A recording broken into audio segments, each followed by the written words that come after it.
வணக்கம். தமிழர்களின் குரல் உங்கள் வீடு தேடி வருகின்றது. வணக்கம் சொந்தங்களே. வடகிழக்கை மிரட்டிய பொங்கால் புயல் பெரும் பாதிப்பை ஏற்படுத்தியுள்ளது என்பதை அறிந்திருக்கின்றோம். ஆனால் அந்த பாதிப்பின் மூலமாக பல குடும்பங்கள் இன்றைக்கு வீடு வாசல்களை இழந்து, சொந்தங்களை இழந்து இன்றைக்கு வீதிக்கு வந்திருக்கின்றார்கள்.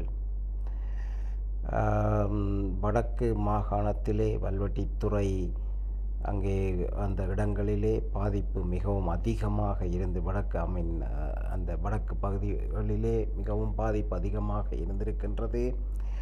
யாழ்ப்பாணத்திலே நல்லூரை சுற்றி ஒரு சிறு இடத்திலே பெருவெள்ளம் காணப்பட்டது.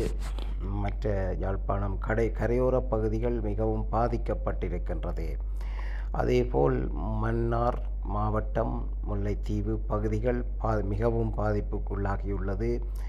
அதேபோல் மட்டக்களப்பிலே அங்கே அம்பாறை பகுதி அண்டிய கரையோர பகுதிகள் மிகவும் பாதிக்கப்பட்டிருக்கின்றது. மக்கள் கல்லோலப்பட்டிருக்கின்றார்கள். சிலர் குடிபெயர்ந்து முகாம்களில் தங்கி இருக்கின்றார்கள். புலம்பெயர் சமுதாயம், தமிழ் சமுதாயம் இவர்களுக்கு உதவி செய்ய வேண்டும். இதுதான், இந்த நேரம்தான் உதவிக்கரம் நீட்ட வேண்டிய நேரம். தமிழர்களின் குரல் உங்களை அன்பாக வேண்டிக் கொள்ளுகின்றது.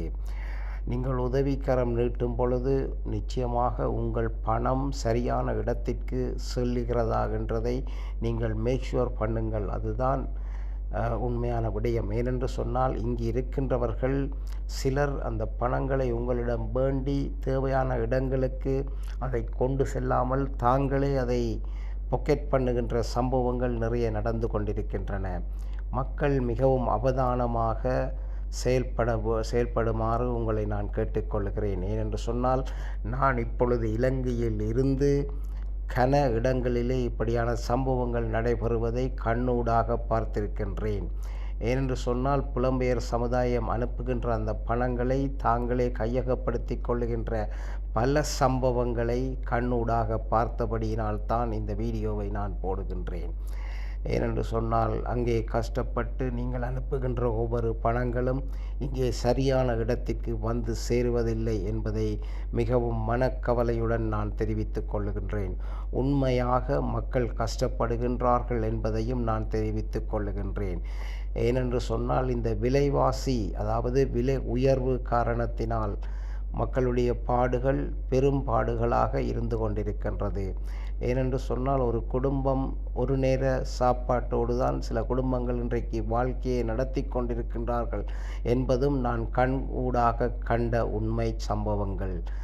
அன்பான நண்பர்களே, அன்பான எனது சப்ஸ்கிரைபர்களே, மிகவும் கவனமாக நீங்கள் அனுப்புகின்ற ஒவ்வொரு பணத்தையும் சரியான இடத்திற்கு செல்லுமாறு நீங்கள் செய்து கொள்ளுங்கள். அது முக்கியமான ஒரு விடயம்.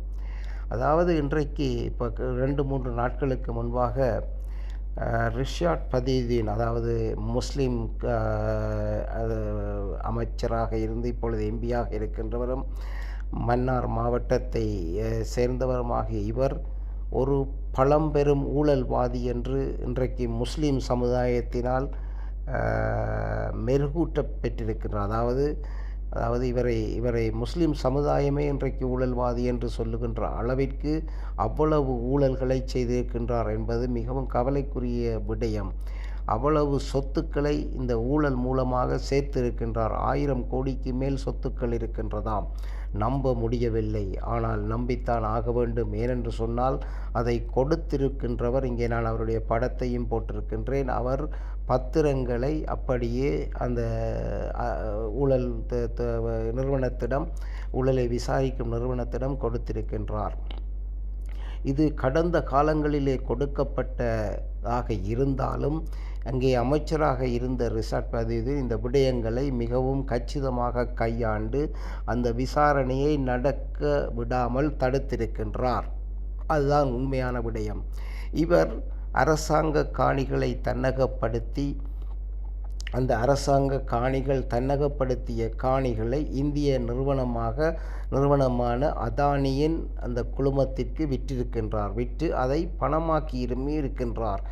எக்கச்சக்கமான காணிகள் இவர் வசப்படுத்தி, அரசாங்க காணிகளை தன் வசப்படுத்தி அதை அதானிக்கு விற்று அதன் மூலமாக பணம் சம்பாதித்த மிகப்பெரிய ஊழல்வாதியாக இன்று பெயர் பெற்றிருக்கின்ற ரிஷாட் பதியுதீனை இந்த என்பிபி அரசாங்கம் கவனிக்குமா என்பதுதான் ஒரு கேள்விக்குறியாக இருக்கின்றது.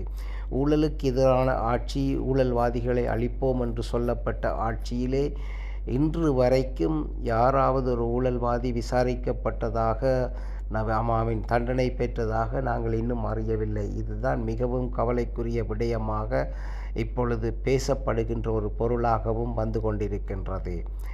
அதாவது இது நடக்குமா என்று கேட்டால் நடக்கும் என்று சொல்லுகிறார்கள் மக்கள்.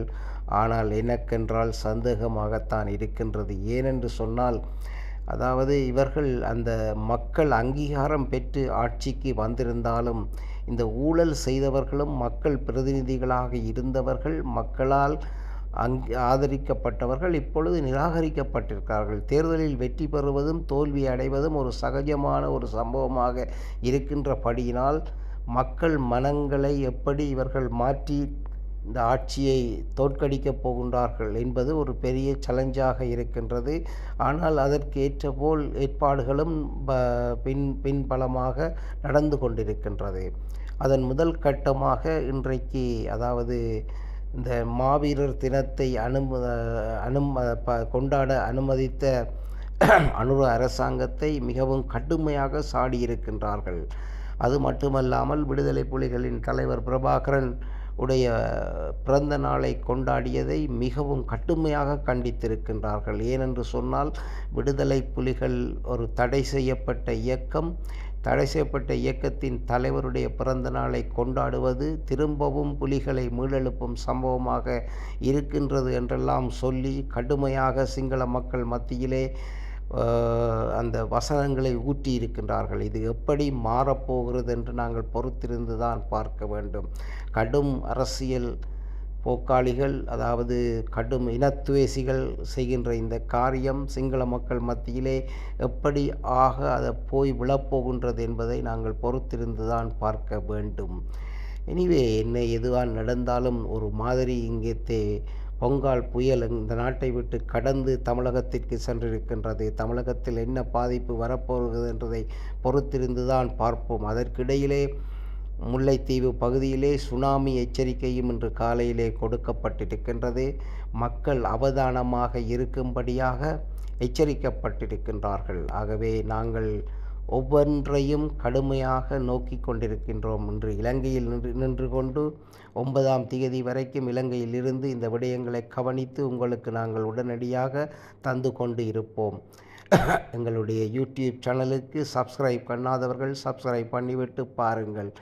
எங்களுக்கு நீங்கள், அதாவது உங்களுடைய ஆதரவு இருந்தால்தான் எங்களுக்கும் உங்களுக்கு வீடியோ போடுவதற்கு மிகவும் வசதியாக இருக்கும் என்பதால் உங்கள் ஆதரவை தேடி நிற்கிறார்கள் தமிழர்களின் குரல். நன்றி, வணக்கம்.